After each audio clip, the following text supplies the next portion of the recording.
Hey, Giancarlo, I really appreciate your tweet about Jason David Frank. Can you talk about your friendship with him?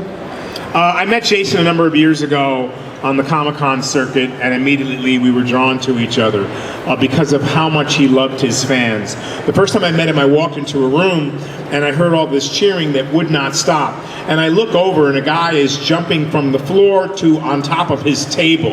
And he's all fired up and he's really, really giving his energy and sharing his energy with his fans. And I looked to Kelsey Work, my business partner in the cons, and said, "Who is that guy?" And she said, "Oh, that's Jason." And we met afterwards, and I thought maybe it was just an anomaly.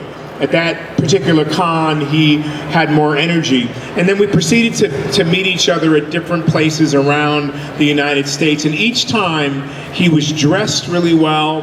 He had a great attitude. He was making his own films. He was making his own way. And I just felt like he was someone who lived life to the fullest in a way that I do.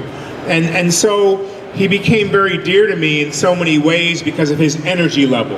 And we are energetic beings, 90% water, and electrical. And so he had an electricity that I really related to. He will be sorely missed, but I'll carry him with me with every con that I go to because I realize he's someone who didn't miss a beat in regard to how he lived his life. He was good to everyone. He respected everyone, and he loved his fans more than anyone I've ever met. Thank you, Giancarlo. Remember that forever. Thank you. We love you, Jason Frank. All right, next question, Matt.